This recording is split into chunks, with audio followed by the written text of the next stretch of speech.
The year is 1937. Inside a mansion that cost more to heat than most Americans would earn in a lifetime, an old man sits alone in the dark. His name is John D. Rockefeller, and he is, without question, the richest human being who has ever lived. Adjusted for inflation, his wealth dwarfs that of Jeff Bezos, Elon Musk, or any Saudi prince. He controls nearly 2% of America's entire economy. 2% of everything. But right now, at this moment, he's not thinking about his mansions. He's not reviewing reports from Standard Oil. He's not calculating the compound interest on his vast fortune. No.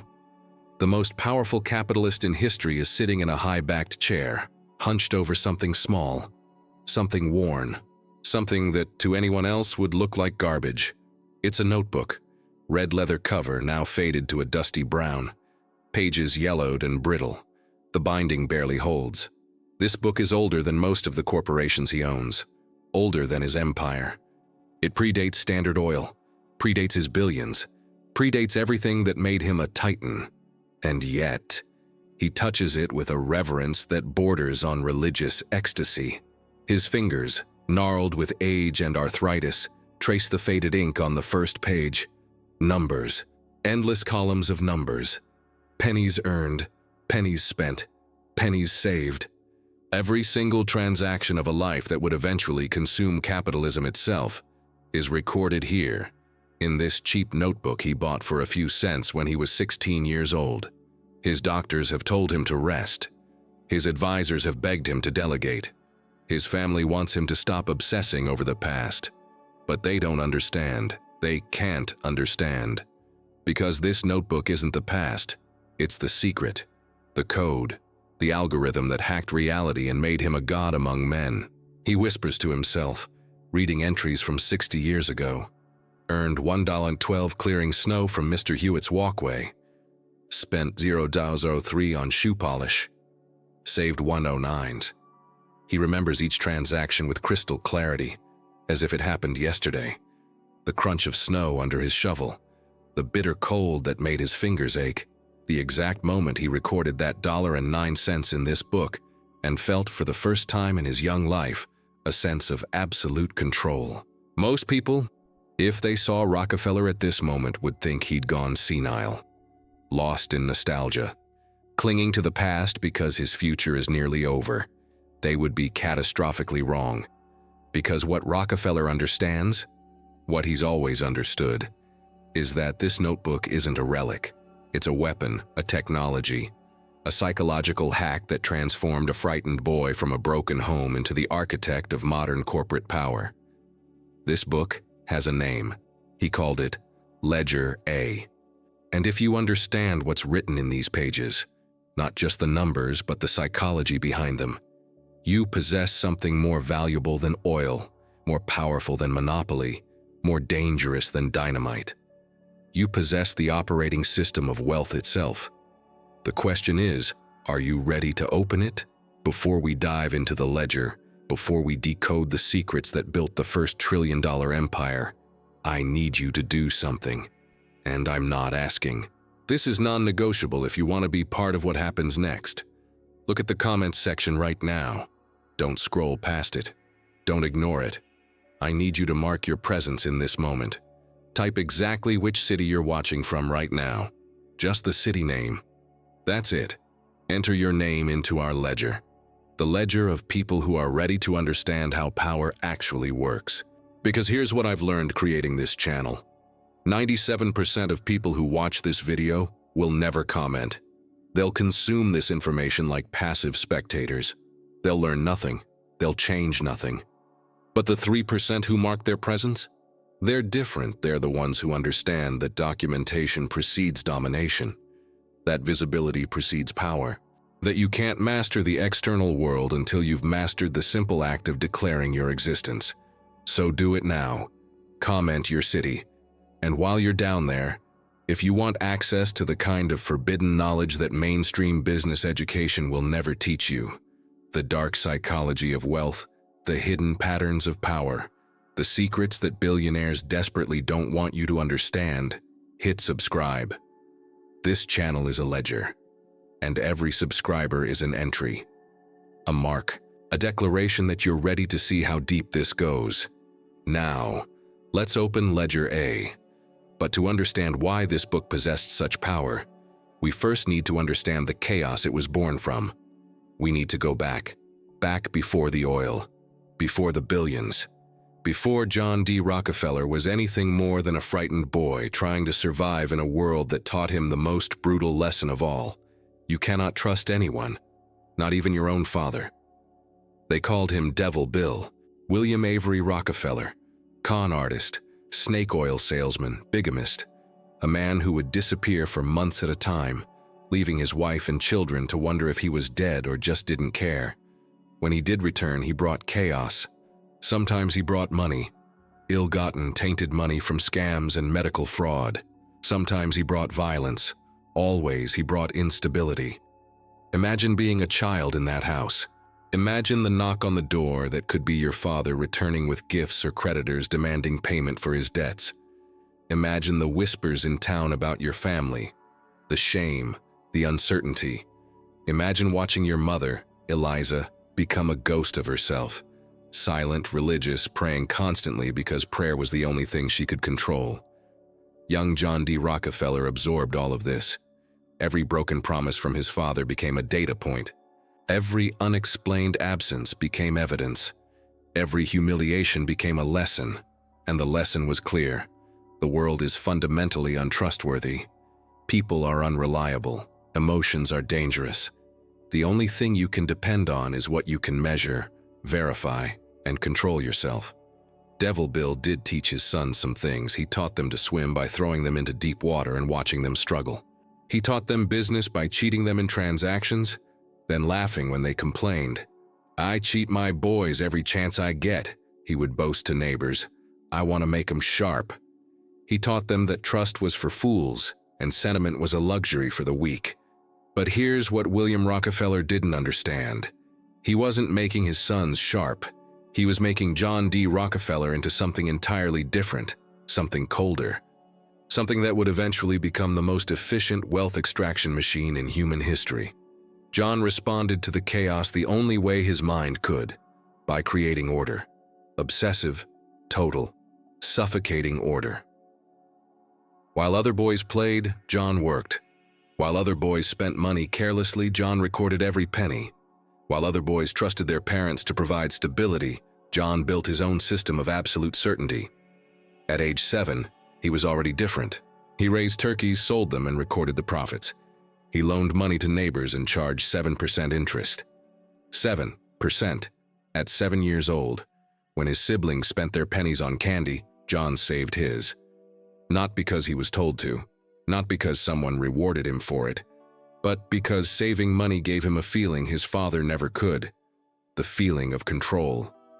His mother noticed.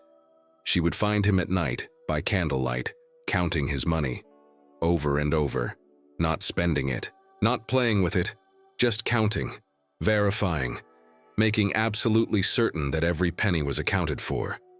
She worried he was becoming obsessed. She was right, but she didn't understand that the obsession wasn't a problem. It was the solution. It was the antidote to the poison of uncertainty that his father had injected into his life. By the time John was 16, he had saved $50. In 1855, $50 represented months of labor for most working men. For a teenager, it was a fortune, and John knew exactly what he wanted to do with it. He didn't want toys, he didn't want clothes, he didn't want anything that could be taken away. He wanted something that would let him make the invisible visible. He wanted to document reality itself. He wanted a ledger. The moment John D. Rockefeller walked into that general store and purchased Ledger A for a few cents, something fundamental shifted in the universe. He didn't know it yet. The shopkeeper certainly didn't know it. The book itself was mass-produced, cheap, one of thousands identical to it. But in Rockefeller's hands, this object would become the Rosetta Stone of wealth, the instruction manual for capitalism itself. He opened it that night. Alone in his small room by candlelight, John held the blank pages and felt something he had never felt before. Possibility. Pure, structured, measurable possibility. These pages didn't care about his father's reputation. They didn't care about his family's financial instability. They didn't care about anything except truth. Cold, numerical, verifiable truth. He wrote the date at the top of the first page. Then, with a penmanship that was already becoming mechanically precise, he began to record his life. Every transaction, every penny earned, every penny spent, every penny saved. But it wasn't just accounting. It was something deeper, something almost spiritual. Because every time his pen touched that paper, every time he recorded a number, he was transforming chaos into order. He was making reality obey him. The first entries were simple. Earned $0.50 hoeing potatoes for Mr. Brewster. Spent $0.02 on pencil. Saved $0.48. But behind each entry was a story. Mr. Brewster's potato field under the brutal sun. The decision to walk an extra mile to find a cheaper pencil. The ecstasy, yes, ecstasy, of watching his savings column grow. Each entry was a small victory over the chaos his father represented. Each number was proof that he was different, that he was in control. What made this ledger revolutionary wasn't the act of recording. People have kept account books for millennia. What made it revolutionary was the psychology it created. Because when you record every single transaction, when you account for every single penny, something happens in your brain. You stop being a passive participant in your economic reality. You become hyper-aware, hyper-conscious. You start to see money not as something that flows through your life unpredictably, but as something you can engineer, control, and multiply. Rockefeller began to optimize, not for pleasure, not for comfort, for efficiency.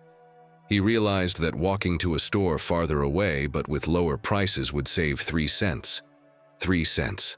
Most people wouldn't bother. The time cost alone wouldn't be worth it. But Rockefeller understood something most people never understand. It's not about the 3 cents. It's about the system. It's about training yourself to see every microscopic inefficiency and eliminate it. Do that 1,000 times, 10,000 times, 1,000,000 times, and you don't just save money. You reprogram your brain to think in terms of optimization at scales most humans can't even perceive. He started noticing patterns. On Thursdays, the butcher had leftover meat he sold for less. On rainy days, certain jobs paid more because fewer workers showed up. By recording everything, Rockefeller was essentially creating a database of economic reality, and that database gave him an edge. While other boys worked randomly, reacting to opportunities as they appeared, Rockefeller was mapping the entire opportunity space. He was seeing the matrix. But the ledger did something even more profound. It created a feedback loop of pleasure. Every time Rockefeller recorded a saved penny, every time he calculated his total wealth, his brain released dopamine, not from spending, not from pleasure, from saving, from accumulation, from watching numbers grow. He was essentially hacking his own reward system, training himself to derive pleasure from the one activity that creates lasting wealth, deferred gratification. His siblings thought he was strange. His mother worried he was too focused on money. His father, on the rare occasions he was around, mocked him for being so tight-fisted. But John didn't care, because the ledger had given him something more valuable than their approval: certainty. In a world that felt fundamentally unreliable, this book was reliable. In a life defined by chaos, this book was order. In a family where nothing made sense, the numbers always made sense. By the time he was 18, the ledger had become an extension of his consciousness. He knew his net worth at any moment, down to the penny. He knew his monthly income, his expenses, his savings rate, his projected wealth at various points in the future. While other young men were concerned with romance or adventure or fun, Rockefeller was performing compound interest calculations in his head and feeling a pleasure deeper than any of those things could provide. The ledger taught him to see the world differently. When he looked at a business, he didn't see it emotionally. He saw cash flows. When he evaluated an opportunity, he didn't rely on gut feeling. He calculated. When he interacted with people, he wasn't swayed by charm or pressure. He let the numbers speak. The ledger had turned him into something that didn't quite exist before. A human calculator with the emotions of a machine and the ambition of a god. And then, everything changed. At age 19, Rockefeller got his first real job as an assistant bookkeeper at Hewitt & Tuttle, a small commission merchant in Cleveland. 50 cents a day. It was barely a living wage. But it was an education. Because now, for the first time, Rockefeller wasn't just tracking his own money. He was tracking someone else's. He was seeing how businesses actually operated from the inside. And what he saw horrified him. Waste, inefficiency, sloppiness. His employers were good men, but they were careless. They made decisions based on hunches. They failed to track small expenses. They let inefficiencies compound. And Rockefeller, with his obsessive attention to detail, his ledger-trained mind, could see exactly where they were hemorrhaging money. He didn't say anything, not yet, but he was learning. He was documenting, and deep in his mind, a thought was forming. I could do this better. The ledger had prepared him. Years of recording every penny had trained him to see what others couldn't see. Micro inefficiencies, hidden costs, optimization opportunities. While his employers looked at the big picture, Rockefeller was looking at the pixels. And in business, as in life, whoever controls the pixels controls the picture. Within a year, Rockefeller asked for a raise, from 50 cents a day to $2. His employers, surprised by his boldness, refused. They offered him a modest increase instead. Rockefeller, with the cold calculation that would define his entire career, refused. He recorded one final entry in his ledger, closed the book, and quit, because the ledger had taught him the most important lesson of all: know your value and never accept less than it. At age 20, John D. Rockefeller opened his own business, a commission merchant firm with a partner, Maurice Clark, and now, finally, the true power of the ledger would be unleashed, because now he wasn't just tracking money, he was making it, multiplying it. And everything he had learned, every habit he had formed, every psychological pattern the ledger had created, would become the foundation of an empire that would eventually control the lifeblood of the industrial world. But to understand how that happened, we need to decode the methodology. We need to understand the three principles that the ledger taught him. The three rules that transformed a notebook into a weapon.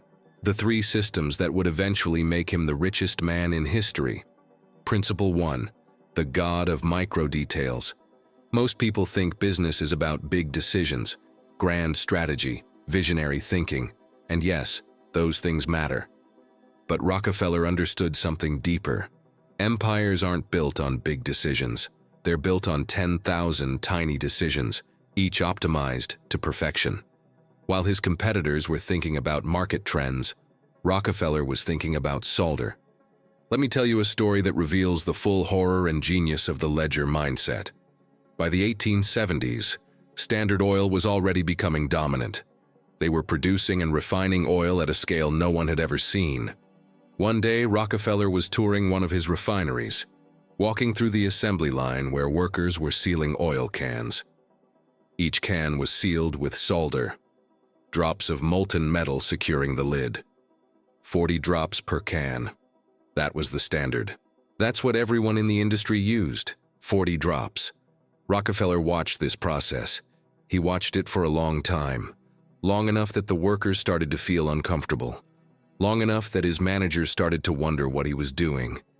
And then he asked a question that would have never occurred to a normal person. Why 40 drops? Why not 39?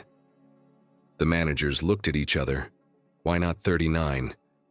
Because that's how it's done. That's how many drops it takes to seal a can. You can't just arbitrarily reduce it.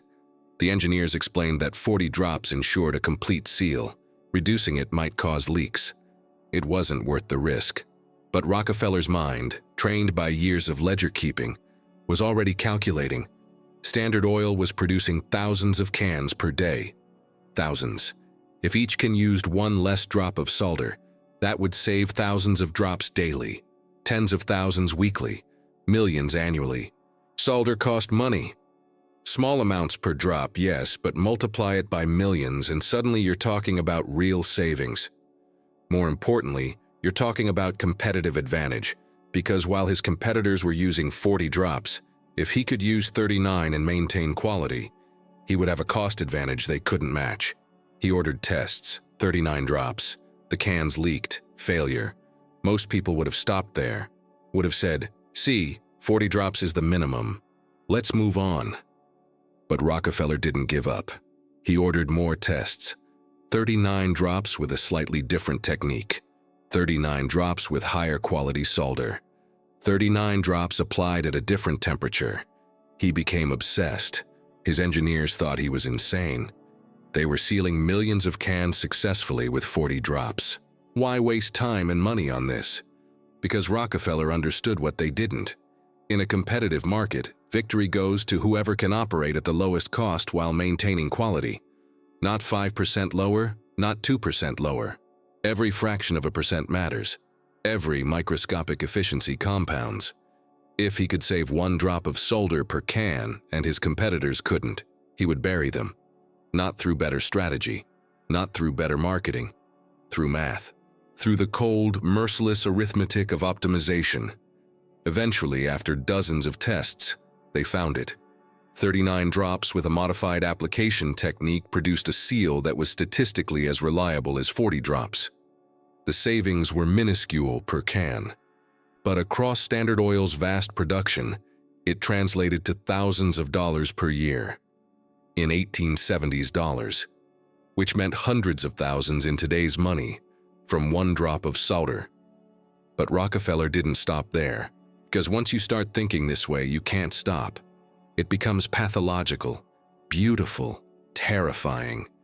He applied the same logic to every single aspect of the operation. The wood used in barrels, the size of barrel staves, the number of nails per barrel, the thickness of paint, the weight of horses pulling delivery wagons, the schedule of maintenance on machinery, the amount of soap workers used to clean their hands, everything. Every single variable that could be measured, optimized, and controlled. His competitors thought he was crazy, obsessed with meaningless details, missing the forest for the trees. But they were wrong. Rockefeller wasn't missing anything. He was seeing what they couldn't see. He was operating at a resolution of reality that they didn't even know existed. Because while they were focused on the forest, Rockefeller had discovered that the forest is made of trees. Trees are made of branches. Branches are made of cells. And if you can optimize at the cellular level, you can grow a forest that crushes all competition. This wasn't just cost-cutting. It was a philosophical approach to business. Every single point in the system was an opportunity for improvement. Every assumption could be questioned. Every "that's how it's always been done" could be challenged. And the ledger had trained him for exactly this. Because what is optimizing solder drops if not the same mindset as optimizing pennies? What is analyzing business processes if not the same skill as analyzing personal expenses? The ledger had taught him to see granularity. While normal people saw money as a flow, Rockefeller saw individual pennies. While normal businessmen saw operations as processes, Rockefeller saw individual actions that could be measured and improved. While others relied on intuition, Rockefeller relied on data, cold, precise, unforgiving data. And this created a competitive moat that was nearly impossible to cross. Because his competitors could try to copy his strategies, they could try to match his prices, they could try to replicate his distribution networks, but they couldn't replicate his mindset. They couldn't force themselves to care about 1 drop of solder. They couldn't train themselves to track every microscopic efficiency. They hadn't spent years recording every penny in a ledger until it became second nature. This is the first secret of the ledger. Wealth is built in the details, not the glamorous details, not the exciting details, the boring, tedious, microscopic details that most people can't force themselves to care about. Rockefeller could care about them because he had trained himself to derive pleasure from optimization itself. The act of making something 1% more efficient gave him the same satisfaction that luxury gave other men. By the time Standard Oil reached its peak, this obsession with micro details had created an operation so efficient, so optimized, so ruthlessly economical, that competitors couldn't match it even if they wanted to. Rockefeller's cost per barrel of refined oil was lower than anyone else's cost of production. Not by a little, by a lot. Enough that he could drop prices below their production costs and still make a profit. Enough that he could wage price wars that drove them out of business while barely affecting his own margins. But here's the dark truth that the ledger revealed. This level of efficiency requires a specific psychology. It requires you to see everything as a variable to be optimized, including people. Rockefeller didn't see his workers as humans with families and dreams. He saw them as labor units with associated costs. He didn't see communities as places where people lived. He saw them as markets to be dominated. The same cold calculation that let him optimize solder drops also let him destroy livelihoods without remorse. Because when you train yourself to see the world through a ledger, when you reduce everything to numbers, you gain an almost supernatural ability to create wealth. But you also lose something. You lose the ability to see the things that can't be measured, the things that can't be optimized, the things that make us human. And Rockefeller knew this. In his old age holding that ledger, he knew what it had cost him. But he also knew it had worked. Better than anything else ever could. Because in a capitalist system, the person who can operate with the lowest costs wins. And nobody could operate with lower costs than the man who counted drops of solder. Principle 2. The weaponization of silence. There's a photograph of John D. Rockefeller from the 1880s that disturbs me every time I see it. He's sitting in a chair, hands folded, staring directly at the camera, but his eyes are completely dead. Not sad, not angry, just absent. Like he's looking through the camera, through the photographer, through time itself, calculating something the rest of us can't see. That expression wasn't an accident. It was a weapon, and the ledger taught him how to forge it. Most people, when they negotiate, make a critical mistake. They talk, they explain, they justify, they try to convince. And every word they speak gives away information. Every explanation reveals their position. Every justification exposes their weakness. But Rockefeller understood something that took him from wealthy to unimaginably powerful. Silence is leverage. The ledger trained him for this. Because when you're recording every transaction, you're not speaking. You're observing. You're listening. You're letting reality speak through numbers. And over years of this practice, Rockefeller developed an almost supernatural ability to sit in a room full of talking people and say absolutely nothing while extracting every piece of information they were willing to give.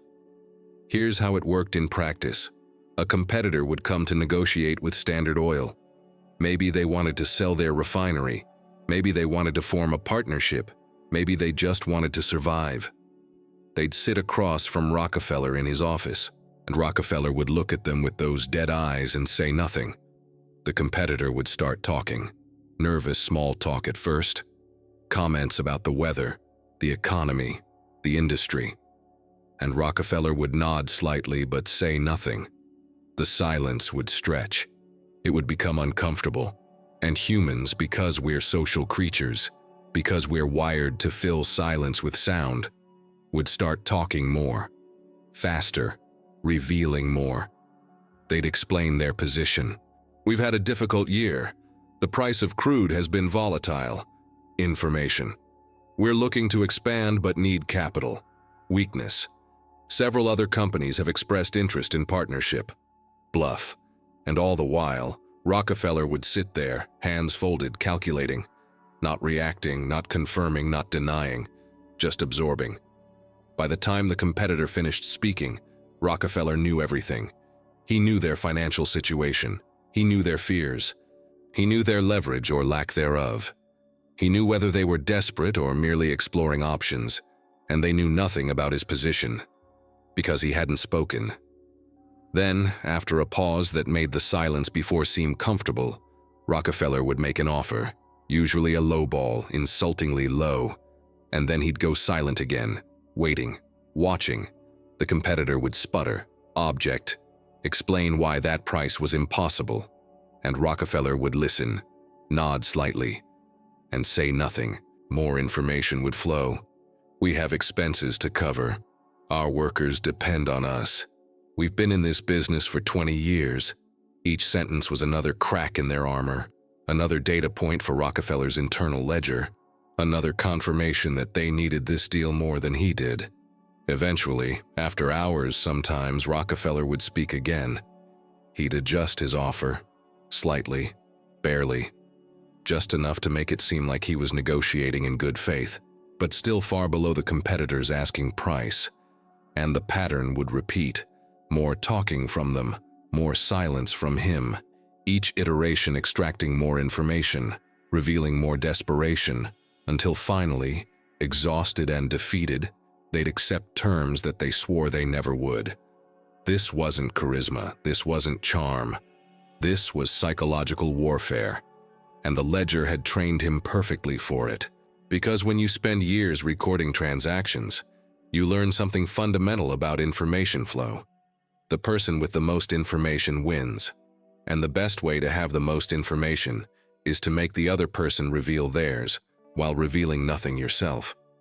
But the weaponization of silence went deeper than negotiation tactics. It became a governing principle for how Rockefeller operated in the world. He rarely gave interviews. He never explained his strategies. He refused to justify his business decisions to critics or the press. While other robber barons like Carnegie or Morgan enjoyed publicity and gave speeches and cultivated their public image, Rockefeller was a ghost, present but absent, powerful but invisible, and this created something terrifying: uncertainty. When people don't know what you're thinking, when they can't predict your next move, when you operate behind a wall of silence, they start to fill that void with their own fears. Competitors didn't know if Rockefeller was planning to crush them or ignore them. They didn't know if he saw them as a threat or beneath his notice. And that uncertainty paralyzed them. They made defensive moves, protective moves, desperate moves, all of which Rockefeller could observe, record, and exploit. The ledger had taught him that information is asymmetric power. The person who knows everything and reveals nothing controls the game. And Rockefeller played this game at a level that made him seem inhuman. Boardroom meetings where he wouldn't speak for hours. Negotiations where his opponents literally begged him to say something, anything, just to know what he was thinking. Congressional hearings where he gave answers so brief and uninformative that interrogators wanted to scream. There's a famous exchange from one of these hearings. A senator, frustrated beyond measure, asked Rockefeller directly, "Do you believe in the free market?" Rockefeller sat there, silent, staring. The seconds stretched into a minute. Everyone in the room felt the tension. Finally, Rockefeller spoke. "I believe in many things." That was it. That was the entire answer. And then the silence resumed. The senator, flustered and angry, asked more questions. Each received the same treatment: minimal words, maximum silence. And through it all, Rockefeller's expression never changed. No emotion, no reaction. Just those dead eyes, calculating, recording, revealing nothing. But here's what most people miss about this strategy. It wasn't sociopathy. It was discipline. Extreme, almost pathological discipline. Because staying silent when you're attacked takes immense self-control. Not reacting when someone tries to provoke you requires you to override every social instinct we have. Rockefeller had trained himself, through years of ledger practice, to override those instincts, to operate by logic rather than emotion, to see conversations not as social exchanges but as information transactions where silence was the ultimate bargaining chip. And this created a feedback loop. The more silent he was, the more powerful his silence became. People started to fear it. They'd go into meetings with Rockefeller already defeated, because they knew they'd be talking to a wall that absorbed everything they said and gave nothing back, a wall that would use their own words against them. The ledger had taught him this through practice. Every time he recorded a transaction instead of impulsively spending, he was practicing delayed gratification. Every time he calculated savings instead of immediately consuming, he was practicing patience. Every time he let numbers speak instead of his emotions, He was practicing detachment, and all of this practice accumulated into a persona that seemed almost supernatural in its self-control. But there was a cost. Always, there's a cost. Because when you weaponize silence, when you train yourself to reveal nothing, you also lose the ability to truly connect. Rockefeller had few real friends. His relationships, even with family, had a transactional quality. People felt like they were being calculated, measured, recorded in his internal ledger, and they were right.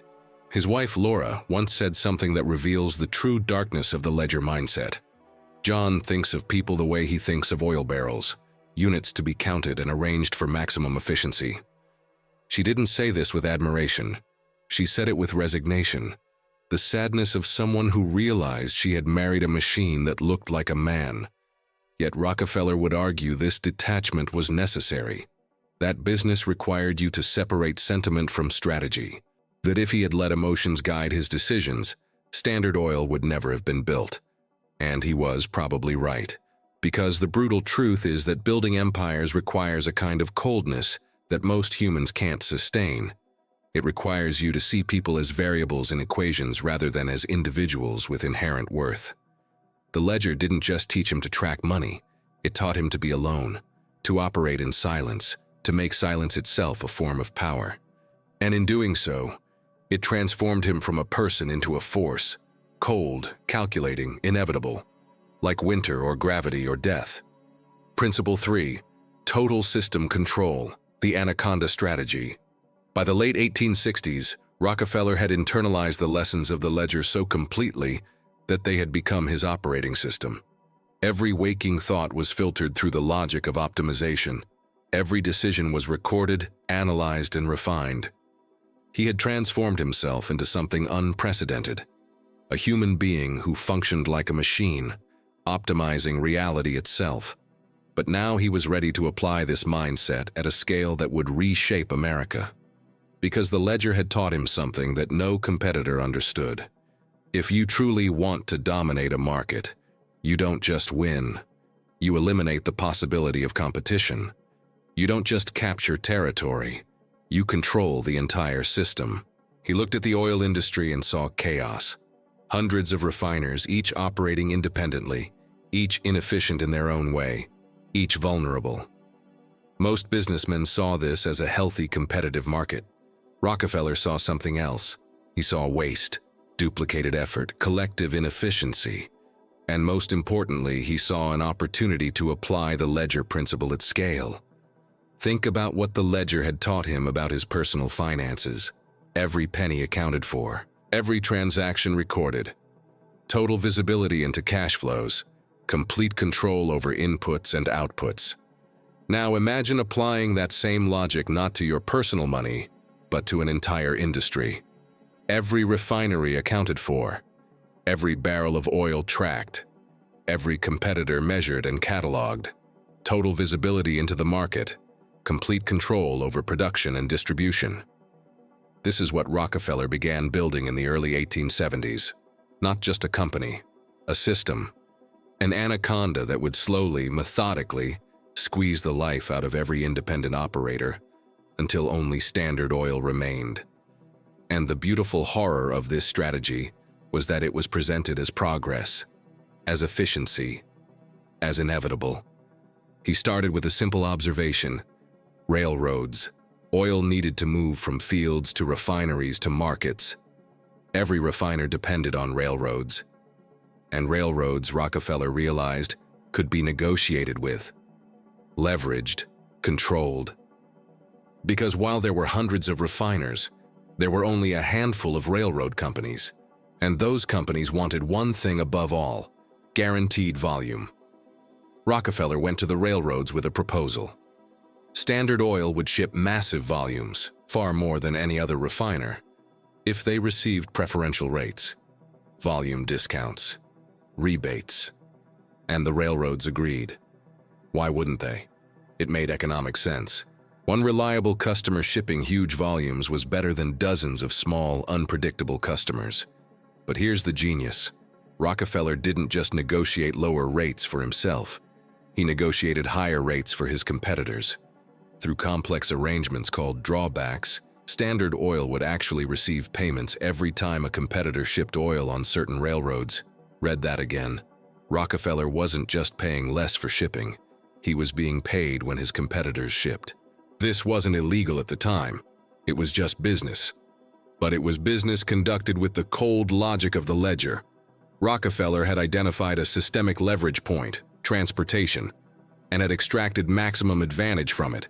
His competitors couldn't match Standard Oil's shipping costs because the railroads wouldn't give them the same terms. They didn't have the volume. They weren't as reliable. They weren't John D. Rockefeller.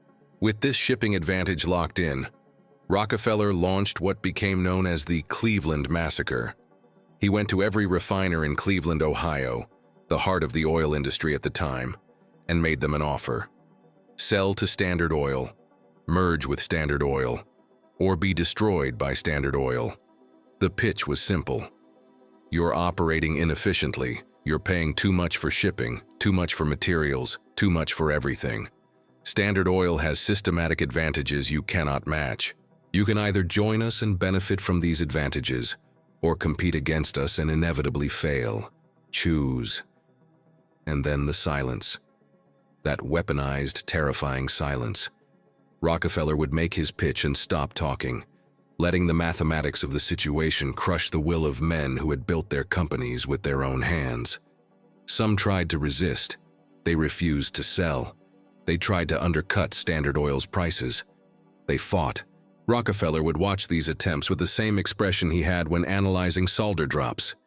Detached, calculating, and then Standard Oil would drop its prices below cost, not for days or weeks, for months, bleeding money intentionally, subsidized by its massive scale and efficient operations, until the competitor couldn't sustain the losses anymore, until they had to close or sell or merge. And then Standard Oil would acquire their assets for pennies on the dollar.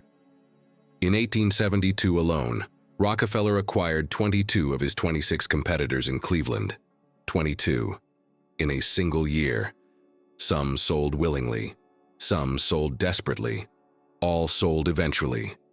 And Standard Oil grew from controlling 4% of American refining capacity to controlling 25%.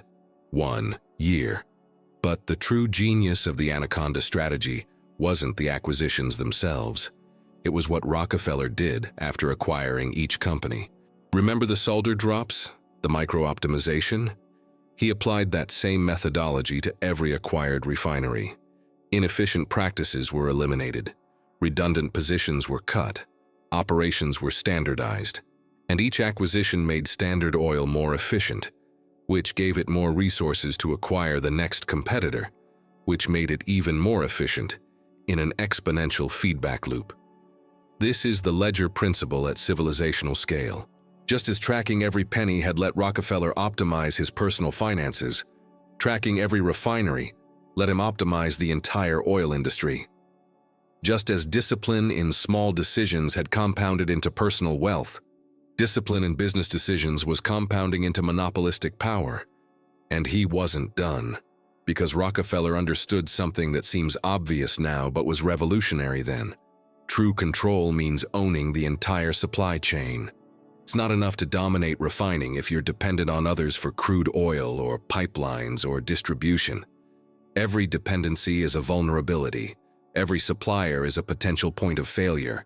So Standard Oil began backward integration, buying oil fields, building pipelines, creating its own transportation network, and forward integration, building distribution networks, opening retail stations, controlling the relationship with the final customer, until Standard Oil didn't just refine oil. It extracted oil, transported oil, refined oil, stored oil, distributed oil, and sold oil. A closed loop, a system completely under one man's control. By the 1880s, Standard Oil controlled 90% of American oil refining. 90%. Think about what that means. Not market leadership, not dominance, near total control. If you wanted kerosene to light your home, you bought it from Standard Oil or you sat in darkness. If you wanted to compete with Standard Oil, you needed to replicate an entire system that had taken decades to build, and had been optimized at every level by the most ruthlessly efficient mind in business history. Competitors tried. New refineries would open, funded by optimistic investors who thought they could find Standard Oil's weakness. Rockefeller would watch these attempts with that same dead-eyed stare, and then Standard Oil would deploy the Anaconda strategy. Drop prices in that specific region below cost, absorb losses, wait, watch. And inevitably, the competitor would either sell or die. The ledger had taught him patience, had taught him to take short-term losses for long-term gains, had taught him to see business not as a series of transactions, but as a marathon of compounding advantage. And this made him virtually unbeatable, because most people can't sustain discipline in the face of immediate losses. Most companies can't justify bleeding money for months to destroy a competitor. But Rockefeller could, because he had been training for this his entire life, starting with that first ledger entry recording saved pennies. But here's where the story gets darkest. Because the Anaconda strategy didn't just destroy companies, it destroyed lives. When Standard Oil acquired a refinery, they'd consolidate operations, which meant firing workers. When Standard Oil engaged in price wars, independent operators would go bankrupt, which meant families losing their livelihoods. When Standard Oil controlled the market, it controlled prices, which meant consumers had no choice but to pay whatever Standard Oil decided to charge. Rockefeller saw all of this. He knew exactly what he was doing, and he justified it with the same logic the ledger had taught him: efficiency. Standard Oil, he would argue, produced better oil at lower cost than dozens of independent refiners could.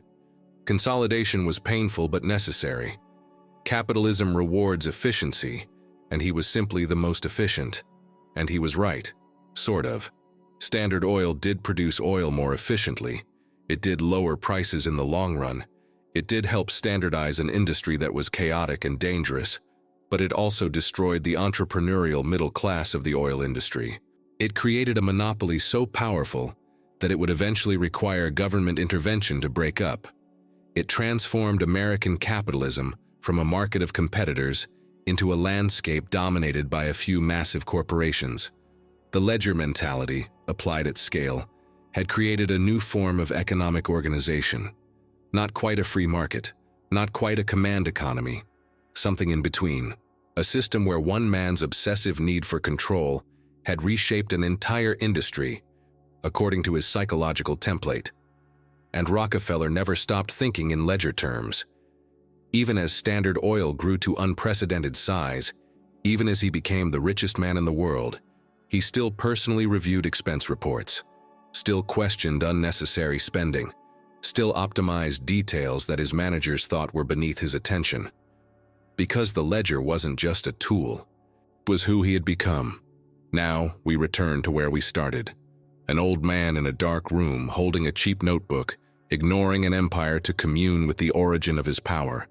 But now you understand what you're looking at. This isn't nostalgia. This isn't senility.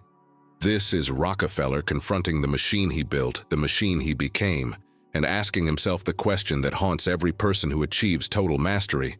Was it worth it? The ledger made him the richest man in modern history. That's not hyperbole. Adjusted for inflation, at his peak, Rockefeller's wealth represented roughly 1.5% of America's entire GDP. If you applied that same percentage today, it would equal more than $300 billion. More than Musk, more than Bezos, more than anyone. But what did it cost? He had no real friends. His relationships were transactional. His children feared him more than they loved him. His wife died not having ever truly known the man she married, because he couldn't let anyone truly know him. To be known is to be vulnerable, and the ledger had taught him that vulnerability is death. He had changed the world, created modern corporate capitalism, established philanthropic foundations that still exist today, funded universities and medical research and countless institutions that have saved lives and advanced human knowledge.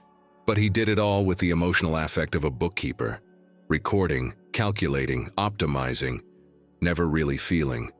In his final years, Rockefeller would tell visitors about the ledger. He'd show them the entries, explain how tracking pennies had taught him to think, how discipline had compounded, how optimization at small scales prepared him for optimization at large scales. He'd speak about it with something approaching warmth, the closest he ever came to expressing emotion. But there's a moment captured in a letter he wrote near the end that reveals everything. He's reflecting on his life and he writes, "I never played, not really, not even as a child. I was always recording, always calculating, always preparing, and I won.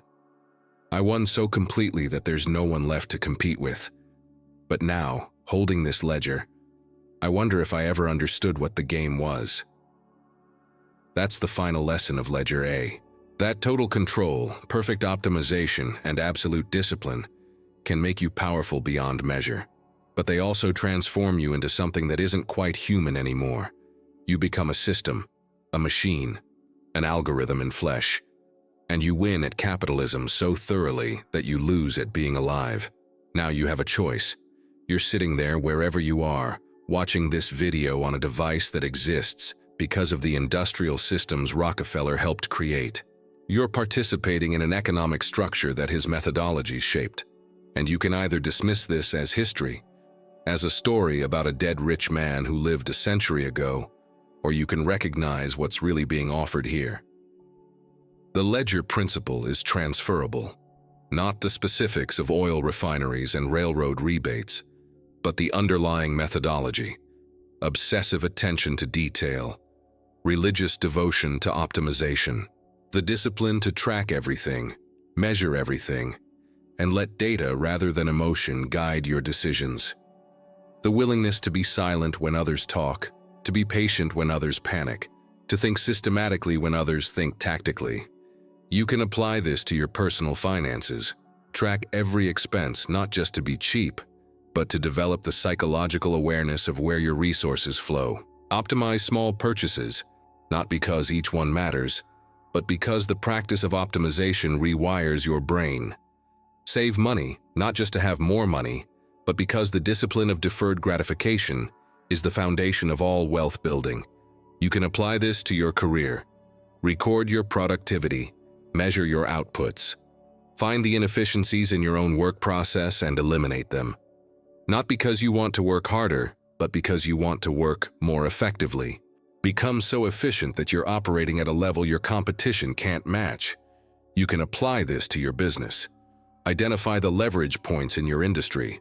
Find the transportation bottlenecks, the information asymmetries, the systemic inefficiencies, and exploit them with the cold calculation of someone who's trained themselves to see opportunities where others see only the status quo. But, and this is critical, you need to understand the price, because the ledger demands everything. It requires you to subordinate emotion to logic, to prioritize optimization over spontaneity, to see people as variables rather than as ends in themselves. It can make you powerful. It can make you wealthy. But it will also make you alone. Rockefeller knew this. In that dark room, holding that cheap notebook, he knew exactly what he had traded. His humanity for his empire.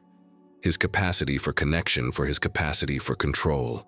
And he made that trade willingly, consciously, because he believed power was worth more than love. You have to decide if you agree. The ledger is still there. Not as a physical object, Rockefeller's original Ledger A is preserved in archives, too fragile to touch. But as a methodology, a psychology, a way of seeing the world that grants almost superhuman ability to create wealth at the cost of almost inhuman isolation. Some of you watching this will feel drawn to it. You'll recognize something in Rockefeller's story that resonates: the need for control, the pleasure of optimization, the satisfaction of watching numbers grow. If that's you, understand what you're choosing. The ledger will make you formidable. It will give you advantages your peers can't match, but it will also change you in ways you can't fully predict. Others will recoil from it. We'll see Rockefeller as a cautionary tale, a man who won at money and lost at life, who built an empire and died surrounded by wealth but not by love. If that's you, take the lesson anyway, Because the power of the ledger is real, even if you choose not to wield it. And knowing how it works means knowing how to defend against those who do. Because here's the final truth.